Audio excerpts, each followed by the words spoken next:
Okay, good morning everyone. Shalom Aleichem, Bruchim Haba. We have an amazing topic today. Actually, this topic is appropriate for the cause. Today's share is dedicated by my dear friend Dr. Menachem Fuchs in honor of the yahrzeit of Rabbi Meir Kahana, Yud Ches Cheshvan, Chai Cheshvan, Hashem Yimkoim Damai. Okay. The first 20 psukim of this week's Parsha are a very in-depth description of the purchase of the cave of the patriarchs, Machpelah. What's of note is, nearly every time the Torah references the Machpelah, it says, the Machpelah that Avraham bought from the Bnei Ches. So even though we have 20 psukim describing how he bought it from the Bnei Ches, the Torah will not waste an opportunity to describe how when they bury someone there, they're being buried in the kever. Okay, let's say at the end of Parshat Chayei.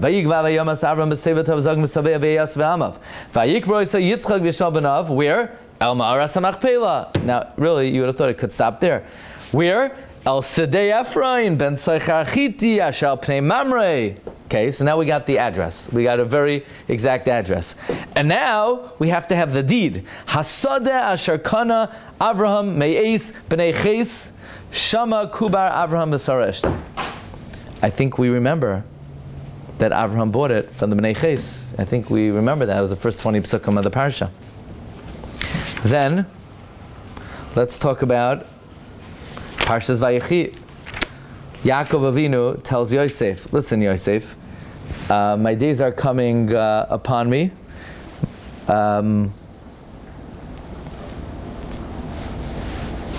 V'shachavti al nosik b'reini b'Mitzrayim v'shachavti am avoisai u'nesasani mimitzrayim v'kvartani b'kvurasam.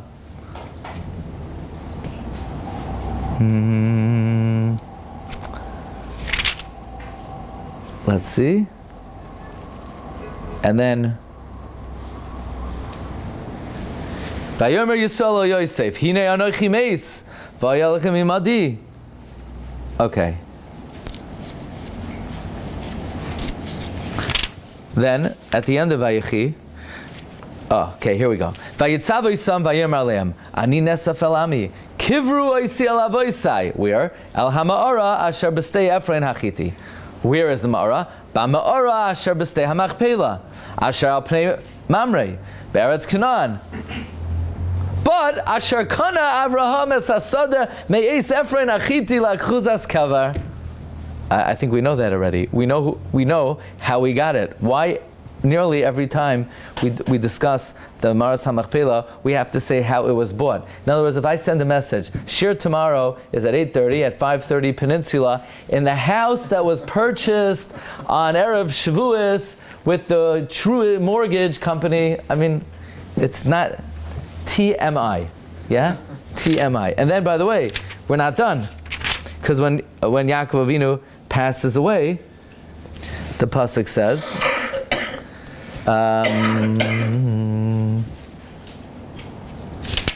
so the psukim say, Vayipol Yosef al pnei aviv, vayivkol vayishak loi, vayavru yimei v'chisai, avi hishbiani leimar, hine anochi meis bekivri asher karisi be'eretz Canaan. Now here, that's also in the burial spot that I bought in the land of Canaan. Well, we don't know what country it's in. Now we need to know what country it's in. By the way, next Sunday's shir will be in the United States of America. And then, okay, you ready for this? Vayisu oisai banav artsa Canaan. Vayikberu oisai b'ma'ara sadei Machpelah. Oh, it's a good thing we mentioned. Asher kana Avraham es hasadeh la'chuzas kever me'es Ephraim achiti al pnei mamre. You know, I think we got the point. We know where the Sidei HaMachpelah is, and we know how it was purchased. That's why the Torah dedicated 20 psukim in the beginning of Chayei Sara. Why is it so important? Every time we invoke Maras HaMachpelah, we need to say that Avraham Avinu bought it from the Bnei Ches. So we have an interesting sefer over here. It's called Ben Melech. It was written by Rav Leiv Minsberg. I saw it quoted in a book called Dimensions in Chumash by Rabbi Emanuel Bernstein. So let's see what he says, and then I want to understand it in the context of something we've been learning recently. He writes over here on page Reish Lamed Daled, second column, Parsha zu shel Kinyan Machpelah marich ba'akasav b'tior nirchav. The Torah describes in great detail. One more diak I want to bring to your attention.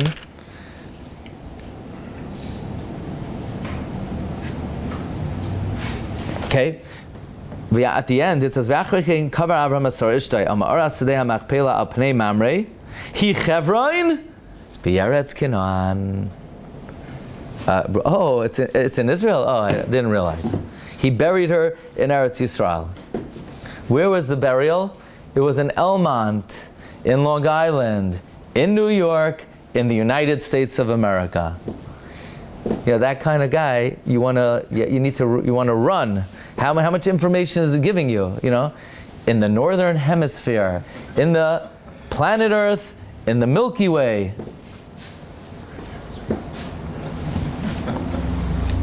In New York, in the United States. Yeah. So, it's too much information. By the way, another thing we have to focus on is, look what the pasuk says.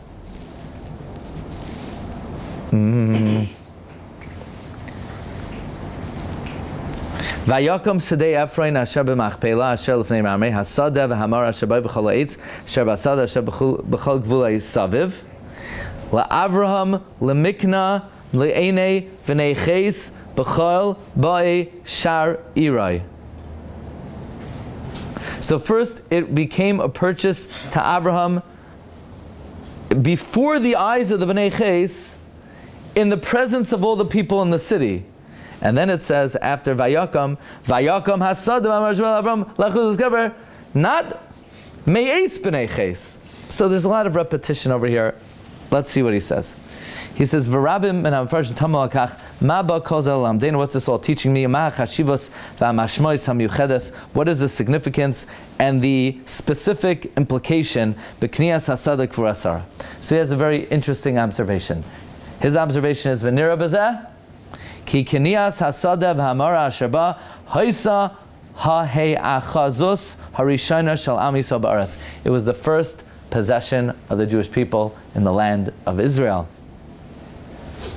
Kilrishaina, because at first, me'oz huftacha Eretz Canaan la'Avraham, when the land of Canaan was promised to Avraham, huskak Avraham la'achuza mishalai. Avraham had to buy it, b'chtei likbar es meisai. He had to take possession of it to bury his dead. V'hinei zeh davar pashut muvan.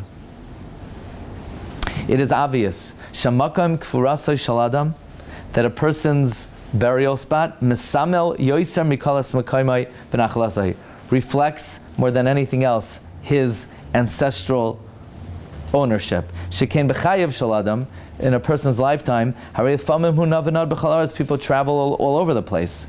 V'yesh asher af maflig liyamim ramei eretz la'aretz, often people could go from one country to another. Umi yemar shehu kavea masmara shekanhu ya'artzai. Who determines that he's pegging in nails, that this is his land? Ulam b'moisai harei makam k'vrasai hu bedavka ba'artza v'nachlasa. When a person dies, his place of burial is davka in his land. So when Avraham asked the Bnei Ches and he says, Tenu li achuzas kever yimachem, his main goal was lehei aches ba'aretz hamuftachas loy ba'ased. He wanted to take possession and ownership on the land that was promised to him. V'alkein chafetz hoya liknois es makam kfur Sara la'achuza pratis.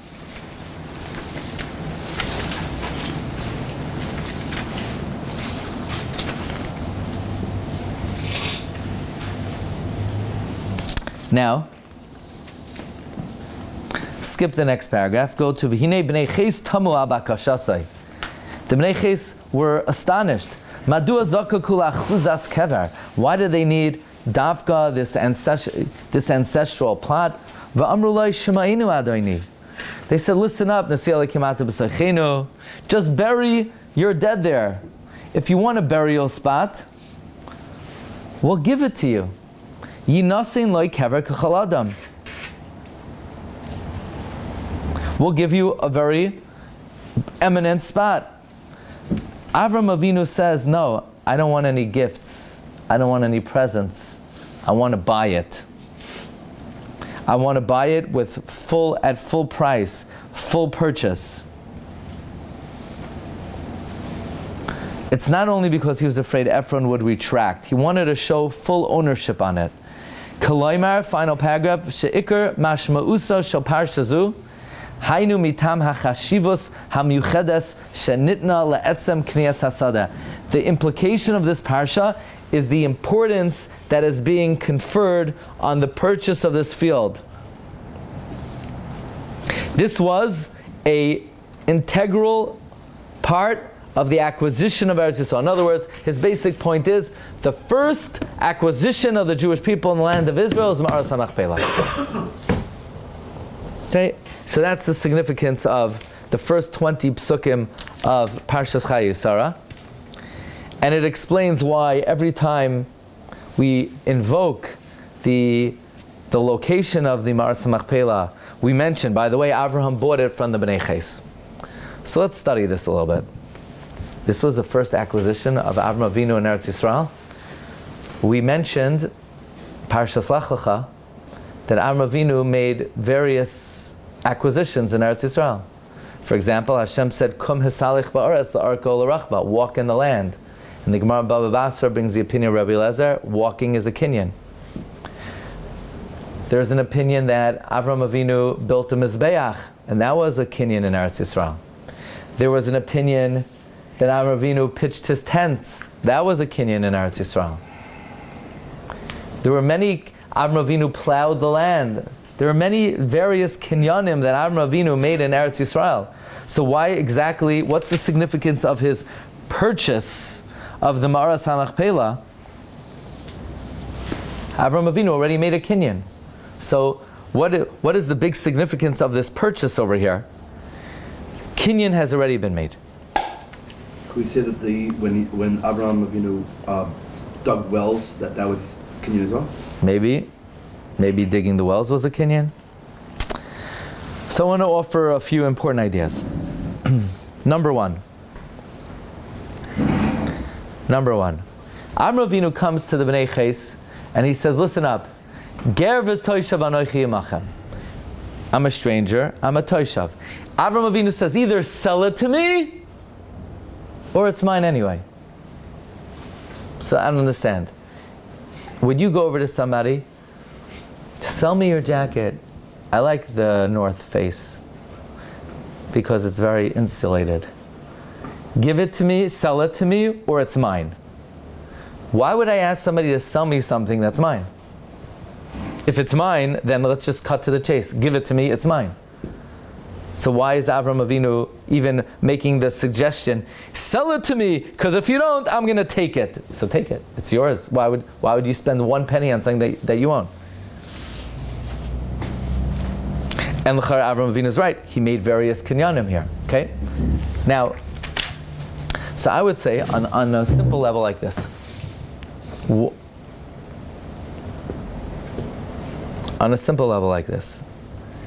even though it's mine, but I don't want you to ever come and claim that I stole something from you. Can I go over to your land and make a chazaka and walk on it and be kind of it? You can only acquire something from somebody if they allow you to acquire it.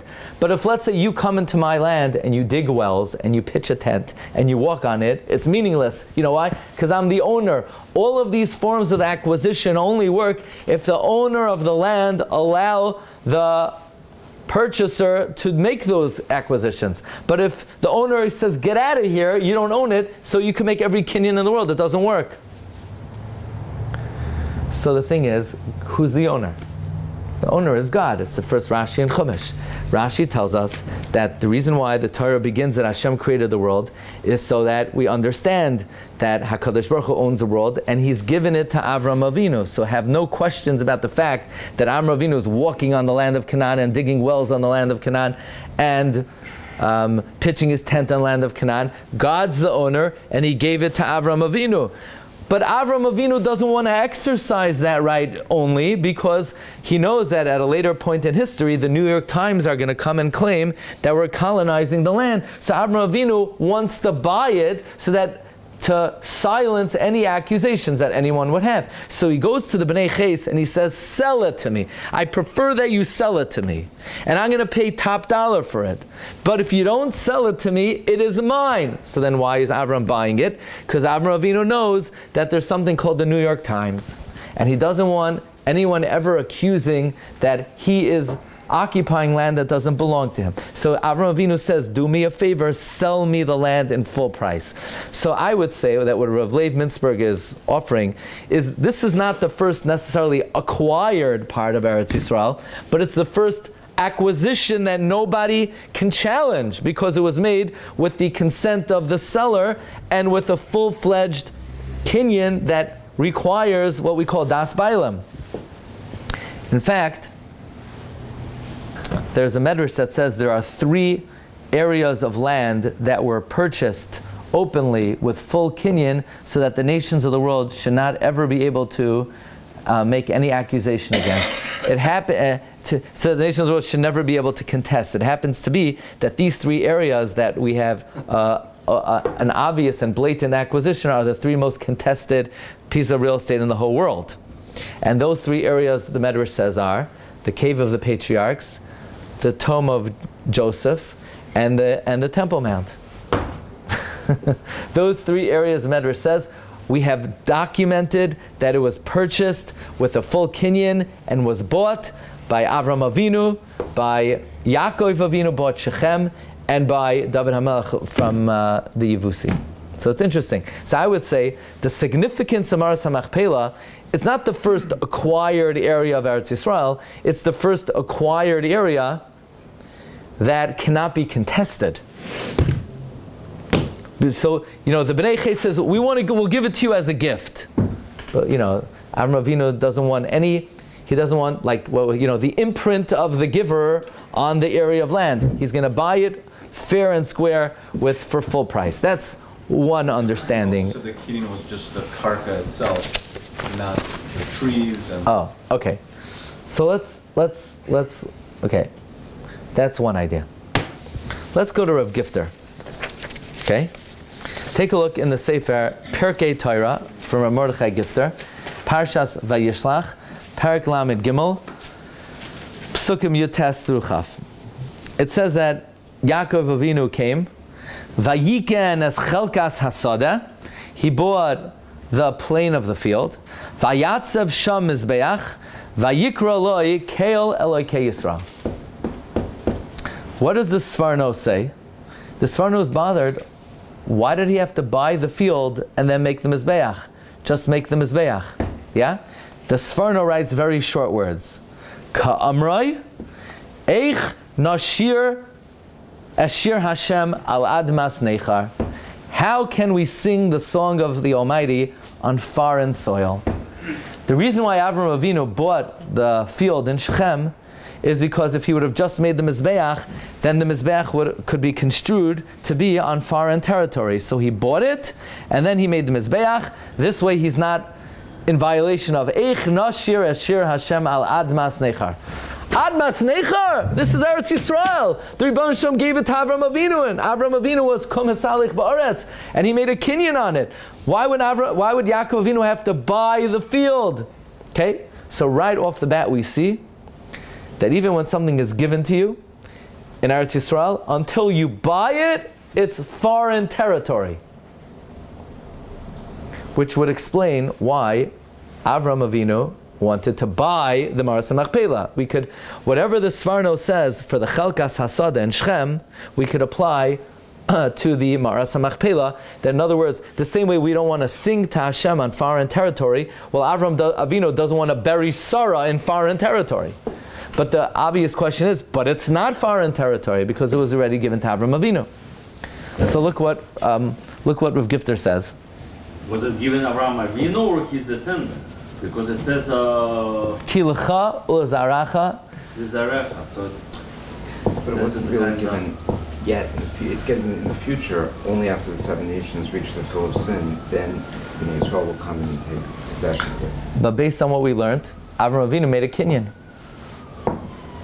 And that's why he's able to tell the Bnei Ches, either sell it to me or get out. How could he say get out? The Canaani are still there. The answer is because it was given to him already. So what does Rav Gifter seems to be bothered by this? How is it foreign soil?